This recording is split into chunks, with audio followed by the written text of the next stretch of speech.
Salam. İstədim sizlərlə belə bir məlumatı paylaşım. Bu gördüyünüz soğutma yumurtanın ət çəkən maşından keçirilmiş formasıdır. Deməli, inkubatorda mayasız çıxan yumurtaları hər səfər 5 dənə olur, 10 dənə olur, 20 dənə olur. Baxır indi kim inkubatora nə qədər yumurta vurur. Adam var məsəl üçün 1000 dənə yumurta vurur inkubatora, oradan 100 dənə, 200 dənə çıxır. Adam da var inkubatora 100 yumurta tutur. 5 dənə də çıxır, 10 dənə də çıxır. Mayası olmayan yumurtaları qətiyyən atmayın.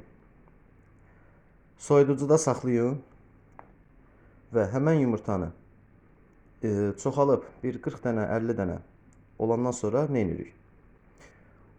10 dənə yumurtanı soğutma eləyirik. Ət çəkən maşından keçiririk. Bu gördüyünüz kimi. Bunun içinə heç nə qatmadan sadəcə özünü də verə bilərsiniz toyuqlara, çox gözəl nəticəsi olur. Və istəsəz əlavə qatqılar əlavə eləmək üçün mən öz təcrübəmi paylaşacağam sizlə inşallah. Çox gözəl nəticəsi olacaq. Sınaqdan keçidən sonra gözünüzdə şahid olasınız. Deməli, misal üçün 10 dənə yumurta əgər ət çəkən maşından keçirmişsinizsə, 10 dənə də elə təxminən yumurtanın özü boyda, ölçüdə olan soğan götürürük. Soyuruq ət çəkən maşından, onu da keçirdirik və əlavə olaraq 5 dənə də 5 baş sarımsaq. Bu 1 baş da ola bilər, 2 baş da ola bilər, 5 başa qədər ola bilər. Sarımsağı da dediyim kimi qabıqlarını soyuruq, ət çəkən maşından keçirdirik və üzərinə əlavə olaraq 1 çay qaşığı deməli duz əlavə edirik. Və bunları hamısını yaxşıca qarışdırırıq bir-birinə. Mən çəkdiyim soğan altda olduğu üçün yumurta üstdədir, alt görsənmir. Və bunu qarışdırıb yaxşıca təmiz qarışana qədər qarışdırırıq ki, duz, soğan, sarımsaq hamısı bir-birinə yaxşıca qarışsın. Yəni bir tərəfdə yumurta topu ilə qalmasın, soğan topu ilə qalmasın. Bunun hamısını gözəl şəkildə qarışdırırıq və bu qarışımı başlayırıq bir 5 gün, 1 həftə, 10 gün, nə qədər bacarırsınızsa gündəlik səhər yeməyində. Yəni quşlara ki, səhər yem veririk. Səhər yemində həmən bunu quşlara yedizdirik. Bu fərq eləmir. Yumurtamayan fərələrə də aiddir, cavan çolpalara da verə bilərik. Gündə bir dəfə.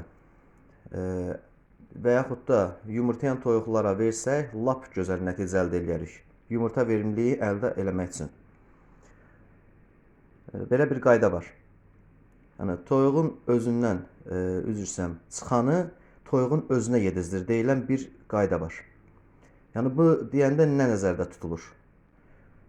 Əgər toyuq yumurtayırsa, sonradan onu yumurta yeməmək üçün, yenidən yumurta verimliliyin əldə eləmək üçün, bədənində vitamin mineralların azalmaması üçün həmən yumurtanı bu qaydada hazırlayıb toyuğun özünə yedizdirməyimiz çox gözəl nəticə verir. Və bundan topladığın yenidən yumurtamaq üçün sərf edir.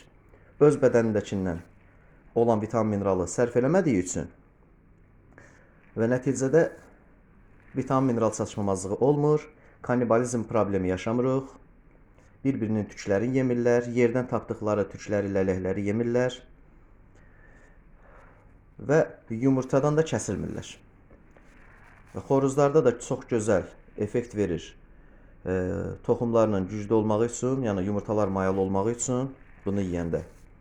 Və çox gözəl də enerji verir heyvana. Xüsusən də soyuq aylarda, yəni payız-qış aylarında vermək daha gözəl nəticə verir.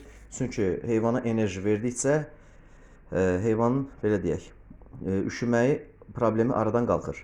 Üşümə problemi aradan qalxan quşlarda da yumurta verimliliyi daha yaxşı olur. Çünki quş əgər üşüyürsə, o yediyi yemi özündə enerjiyə çevirir öz bədənin qızdırmaqdan ötürü. Ki, üşüməsin və xəstələnməsin.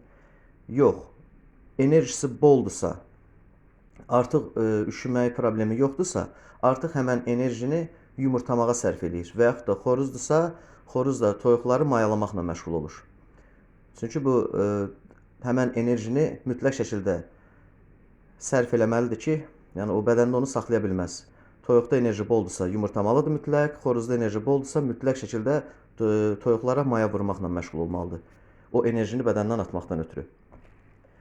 Bunun üçün əlavə olaraq göyərti də əlavə edə bilərsiniz. Az miqdarda çörək də əlavə edə bilərsiniz və yaxud da istifadə etdiyiniz yem hansıdırsa, həmən yemlə yarı-yarıya qarışdırıb da verə bilərsiniz. Belə. Hamıya uğurlar, sağ olun.